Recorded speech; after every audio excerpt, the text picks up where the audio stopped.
Fala pessoal, tudo bem? Bom dia, boa tarde, boa noite. Cada um assistindo esse vídeo aí no seu horário, no seu tempo. Mais uma vez eu digo, recomendo que vocês vão consumindo esse material devagar, de pouquinho em pouquinho, tá? De pouco em pouco, cada um no seu tempo. Assistam um pouquinho, sei lá, no carro, né? Não assistam, né? Ouçam no carro. Depois um pouquinho no ônibus, depois um pouquinho em casa, no banheiro, um pouquinho em cada lugar aí, como vocês quiserem, tá bom? É um material denso um pouco. Hoje vai demandar que vocês prestem um pouquinho mais atenção nas imagens, mas eu prometo tentar detalhar um pouco mais na minha fala para que vocês não precisem ficar parando para olhar a imagem propriamente dita e possam de repente só ouvir, não sei. Vou dar meu melhor nisso. Recebi alguns feedbacks de algumas pessoas. Eu sei que ainda não abri para os comentários, para dúvidas. Lembrando vocês que esse é um período de testes, tá? Em janeiro eu vou começar a cobrar das pessoas que entrarem somente em janeiro, somente a partir de lá. Quem está aqui dentro da comunidade não vai pagar, fiquem tranquilos com isso, não vou cobrar nada de vocês, tá? Justamente porque esse é um período de modelagem de negócios, em que eu estou testando meus formatos e preciso da colaboração de vocês para que me ajudem e me deem feedback. Claro, se eu não pedir o feedback de vocês, não tem como vocês me ajudarem, né?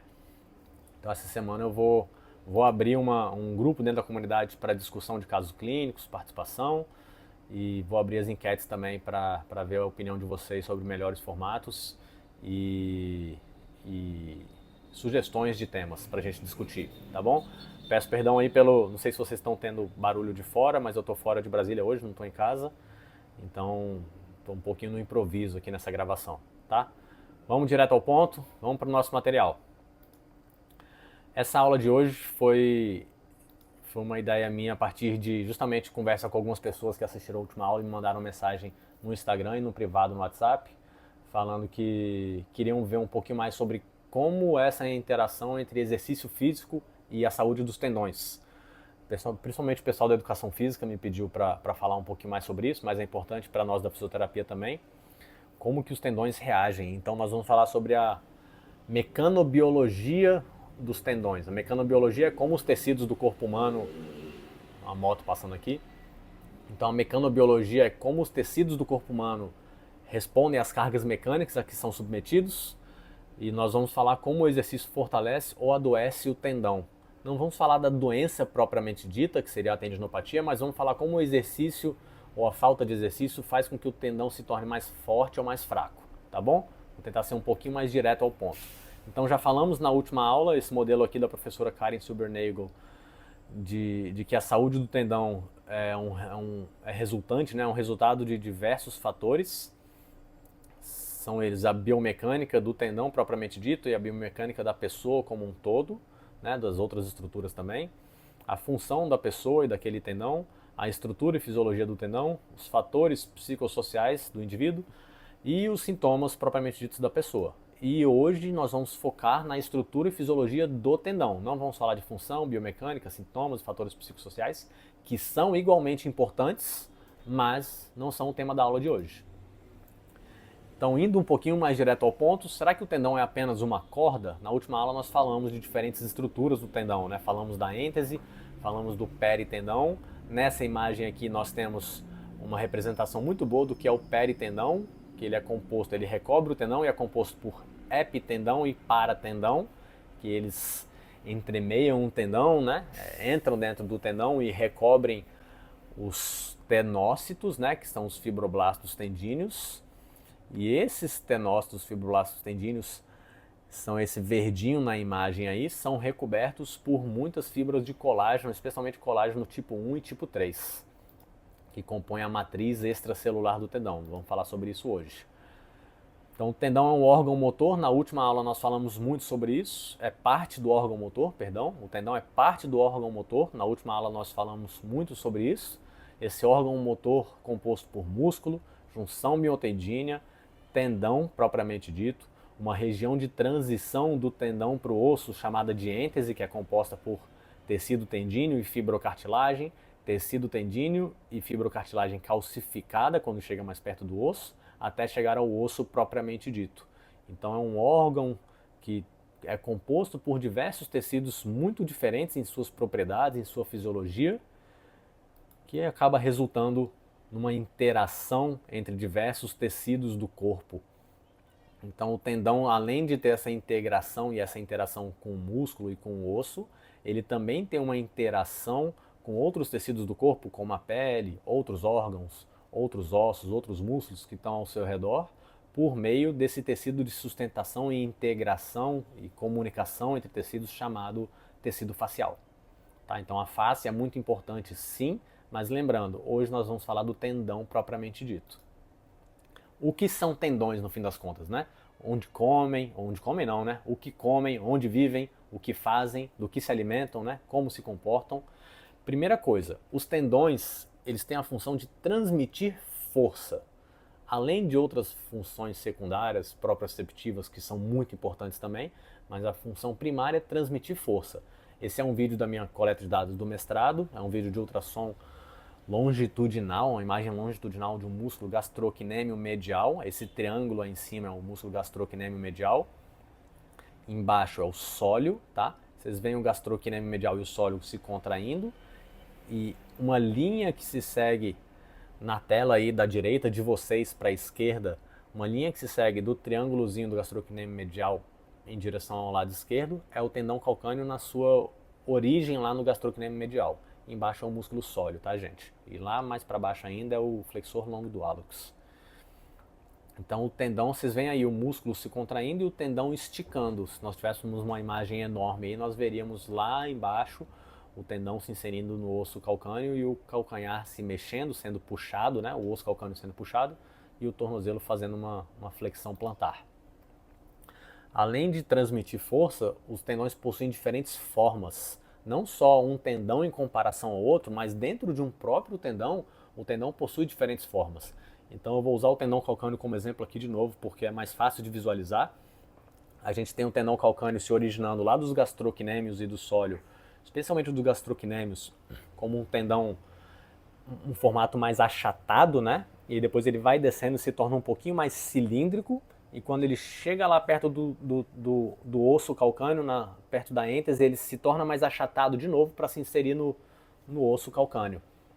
Então, a depender da região do tendão, esse tendão vai ser submetido a diferentes forças de cisalhamento, de compressão, e isso vai determinar muito do formato dele.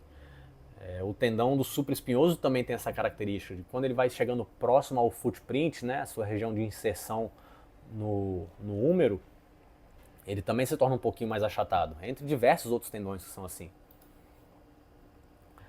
Nessas diferentes regiões, como eu falei bem do tendão calcâneo, nós temos uma região do tendão calcâneo aqui, o tendão de Aquiles, né, em que ele sai do gastrocnêmio, vai descendo, né, ele sai do gastrocnêmio como uma continuidade da aponeurose, vai descendo por trás do sólio. Quando ele chega aqui, você tem uma região em que ele está deitado, entre aspas, deitado sobre o sólio, mas o sólio está se inserindo nele progressivamente. E aqui embaixo nós temos o fim da região em que existem músculos se inserindo nele. Então o gastrocnêmio se inseriu aqui em cima, o sólio aqui embaixo, e nós temos uma região em que ele interage unicamente com a coxinha adiposo de Keiger, né, a gordura de Keiger, com a pele aqui atrás, com o osso calcâneo e com as bursas. Essa região nós chamamos de tendão livre. Então nós temos o tendão como um todo e a região de tendão livre, que é onde geralmente acontecem as tendinopatias de corpo de tendão e as rupturas de tendão. Geralmente acontecem aqui, tá bom? As tendinopatias insercionais, que nós falamos na última aula, são mais embaixo, tá? Os tendões, além de possuírem diferentes formas e diferentes regiões dentro de um próprio tendão, eles são adaptados por meio das cargas mecânicas. Então os tendões respondem às cargas mecânicas, seja positiva ou negativamente. Então a presença de carga mecânica vai gerar algum tipo de adaptação no tendão, que pode ser positiva ou negativa, e a diminuição ou ausência de carga vai gerar uma adaptação negativa na maioria das vezes. Isso nós falamos de tendão saudáveis, né? Tendões saudáveis. Como que funciona essa adaptação dos tendões às cargas mecânicas? Nós temos aqui a célula tendina especializada, tá? Uma imagem que representa isso. E geralmente essas células tendíneas, elas são cobertas, né? Elas são surrounded, né? Que a gente fala em inglês, envoltas por uma matriz extracelular riquíssima em colágeno tipo 1 e tipo 3, em fibras paralelas de colágeno, paralelas entre si, que podem gerar compressão sobre a célula. Então, quando a gente submete esse tendão a uma carga, especialmente quando ele é esticado, o colágeno vai ser esticado e ele vai submeter esse núcleo celular, perdão, essa parede celular, a forças de cisalhamento, um lado em relação ao outro, né? E forças de compressão, apertando a parede celular. Quando a parede da célula, aqui nessa outra imagem, né, ao lado esquerdo aí de vocês, quando a parede da célula recebe essas cargas mecânicas, algumas proteínas da parede celular vão ser estimuladas, como as integrinas, entre outras, vão gerar uma sinalização para o núcleo celular para falar assim, pessoal, tem carga mecânica aqui, vamos melhorar a qualidade do colágeno, talvez a quantidade também. Aí o núcleo celular vai gerar uma transcrição genética para produzir mais colágeno, vai produzir mais colágeno, mais dessas proteínas, né? E essas proteínas, esses colágenos vão ser depositados na matriz extracelular. É assim que o tendão responde às cargas mecânicas. Além disso, essas células especializadas do tendão, apesar de serem envoltas por muito colágeno, elas se comunicam entre si. Então existe uma comunicação bioquímica entre essas células. Então quando uma célula ou uma região pequena do tendão é estimulada, todo aquele tendão vai ser estimulado também. A adaptação do tendão, ela não é regional, ela é integral por todo o tendão. Tá bom? E existe uma questão que é isso que nós estamos explicando para vocês, que é o turnover de colágeno tendíneo, que é esse processo de síntese e degradação do colágeno tendíneo e adaptação ao estímulo mecânico, ao exercício, né? Pode ser um estímulo metabólico também, mas no tendão nós vamos falar especialmente sobre o estímulo mecânico. Então vamos lembrar um conceito aqui antes. O remodelamento tecidual no corpo humano como um todo, especialmente no tecido, no sistema músculo-esquelético. O corpo está o tempo todo construindo e destruindo tecidos. A tal da homeostase que a gente aprende lá no primeiro semestre da faculdade, em fisiologia humana, né? É uma continuidade de construção e destruição de tecidos. Então não tem essa do eu malhei, então eu estou só construindo músculo, por exemplo. O seu tecido muscular está o tempo todo destruindo e construindo o tecido muscular. Ele está se remodelando, se adaptando às demandas. O osso também. A gente aprende isso muito claramente sobre osso na faculdade, né? A atividade de osteoblastos e osteoclastos, né? Construindo e destruindo o osso.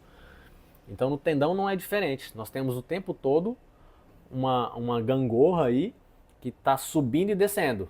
Subindo e descendo. Está fazendo mais exercício, vai construir um pouquinho mais, você vai ter um pouco mais de síntese de colágeno tendíneo, mas a degradação está acontecendo também, só que a síntese está sendo um pouquinho maior.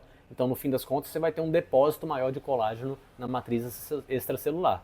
Se você faz exercício demais ou passa a fazer de menos, diminui sua atividade física, você vai começar a ter um pouquinho mais de degradação do que síntese, mas a síntese não vai deixar de acontecer, só que a degradação vai ser maior, tá bom? Então nós temos aqui no gráfico especificamente sobre o turnover tendíneo, né, o turnover de colágeno tendíneo. Quando a gente tem uma sessão de exercício, submete o tendão a uma carga que ele não está adaptado ainda, né, especialmente, nós vamos ter um aumento tanto da síntese quanto da degradação. Então ambas vão aumentar. Você não vai ter só assim, ah não, eu fiz exercício, então agora eu estou só sintetizando colágeno, ou só destruindo colágeno. Não, ambas vão aumentar. Só que no início, nas primeiras horas, você vai aumentar um pouco mais a degradação do que a síntese.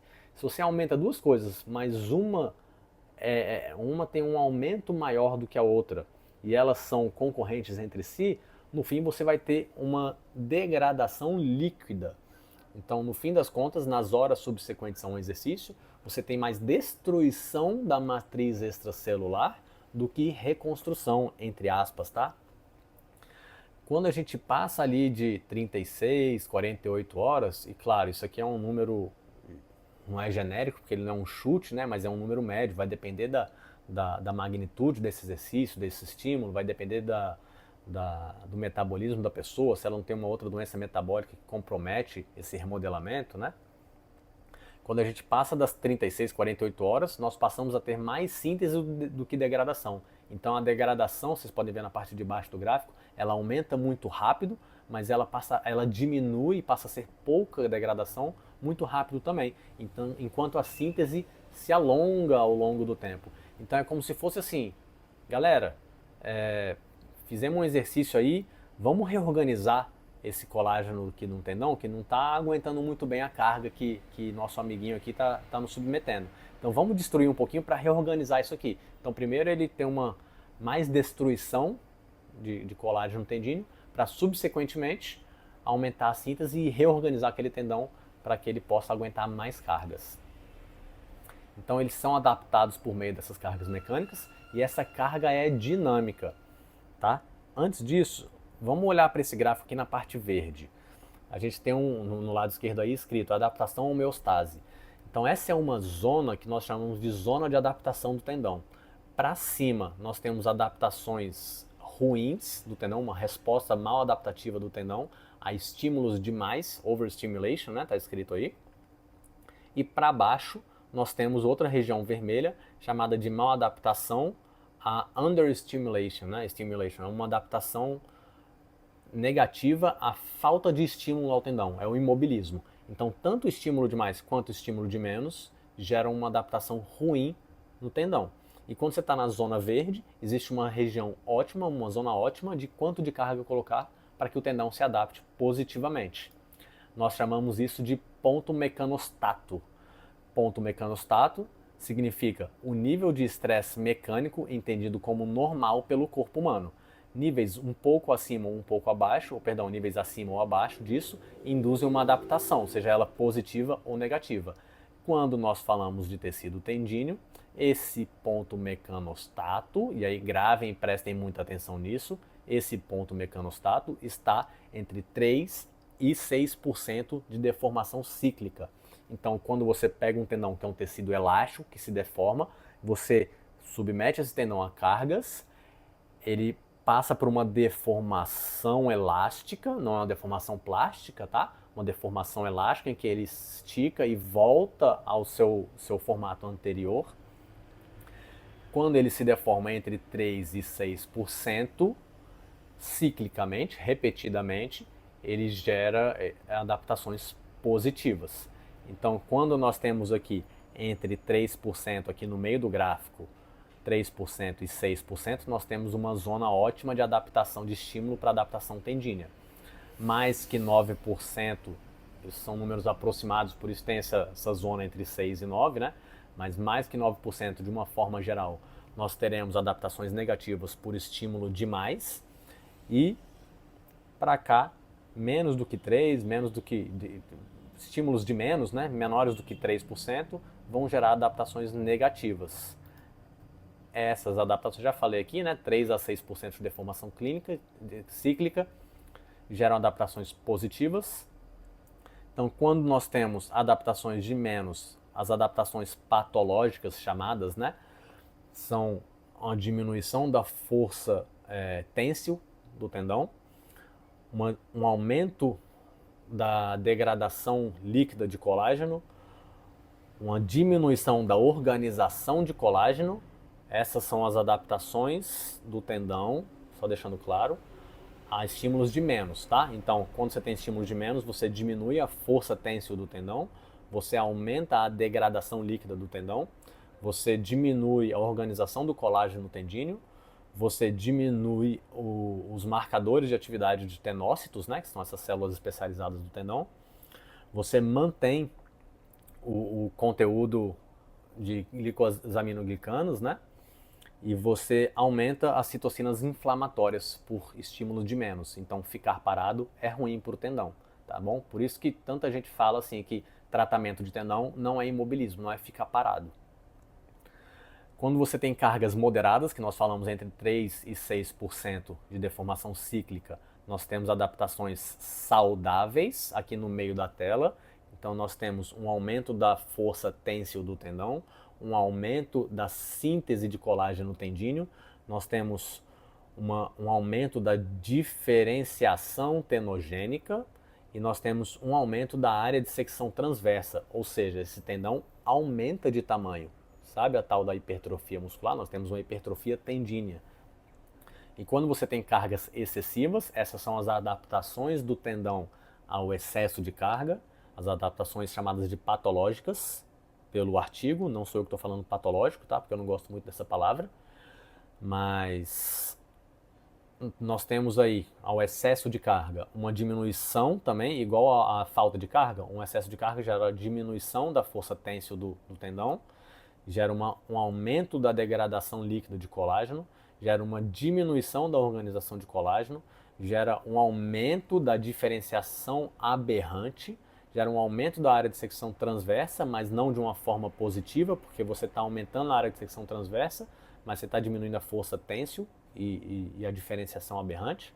Nós temos um aumento da vascularização, que é ruim. Nós temos um aumento da produção de GAGs e nós temos um aumento das citocinas inflamatórias. Falei muito, mas é muito importante compreender esses processos. Além disso, um próximo tópico, os tendões são elásticos. Então os tendões se deformam, eles são tecidos elásticos, mas a deformação do tendão não é feita somente por causa da elastina presente no tendão, né? Nós temos uma região do tendão, aqui vocês estão vendo no canto da tela, para quem não está olhando, tem uma foto de um canudo, tipo o canudo do McDonald's, que ele tem uma região do canudo que estica, mas não é o canudo se deformando em si, esticando, tendo uma deformação elástica e voltando. É uma espécie de sanfona que existe no meio do canudo que aumenta, né, quando você puxa. Isso aí, dentro do tendão, é chamado de crimp, C-R-I-M de Maria, P de Pedro. Essa apresentação crimp do colágeno tendíneo, que é como se fosse a sanfoninha lá do canudo, quando a gente estica o canudo, né? Ela é responsável pelos primeiros 2% de deformação do tendão.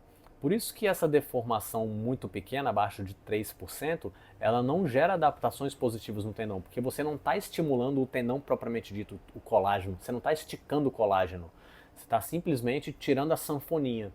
Então aqui é importante, quem puder, dar uma olhada nesse gráfico, tá?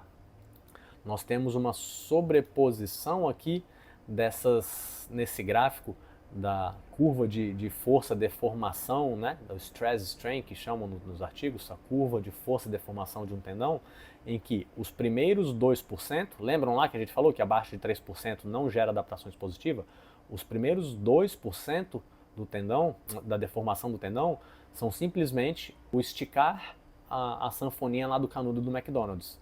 Só depois que você passa dessa zona é que você realmente começa a deformar o tendão e você entra nessa zona fisiológica de adaptação. E quando nós passamos dos 6%, o tendão passa a não se deformar mais tanto assim e chega perto do que seria uma deformação plástica, que no tendão significa uma ruptura. Tá, mas e aí? E a tendinopatia? O que é tendinopatia? O que a doença do tendão tem a ver com tudo isso, né? Primeira coisa, seria tendinopatia ou tendinite? Tem inflamação? Gente, a gente fala tendinopatia, que é a doença do tendão. A presença ou não de inflamação é uma coisa importante pra gente, mas quando a gente vai se referir à doença do tendão, a gente usa tendinopatia, porque cada caso é um caso. Não necessariamente em todos os casos você vai ter uma inflamação como causador do problema. E quando a gente usa esse termo tendinite, né, parece chatice de terminologia, mas quando você fica falando tendinite, isso gera na cabeça das pessoas uma grande necessidade de tomar anti-inflamatório, e não é o tratamento aqui. Por isso que nós nos referimos a eles como tendinopatia. De onde surgiu uma tal história de que, não sei se vocês chegaram a ouvir isso, de que na doença do tendão não existe inflamação, por isso o tratamento é com calor e com exercício, porque não tem inflamação, não tem nada que tomar anti-inflamatório, nem ações anti-inflamatórias. Isso veio de um artigo de 2002, em que fizeram umas biópsias de tendões doentes, e não encontraram sinais de inflamação química, mas sim uma alta concentração de neurotransmissores, né, um neurotransmissor chamado glutamato. E quais seriam as implicações clínicas disso? Seria que nós não temos que tratar tendinopatias, ou na época chamadas de tendinite, com medidas anti-inflamatórias. Mas esse artigo foi de 2002.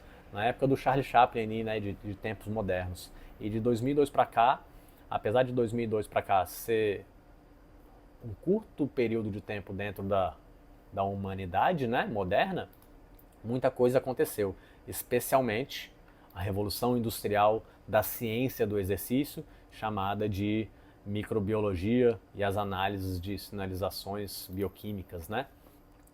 Já nesses estudos aqui de 2017, 2017, 2017, 2020, 2021, 2021, 2021, 2024, e eu não atualizei ainda com o artigo que eu mandei para vocês na última semana, que é de 2025.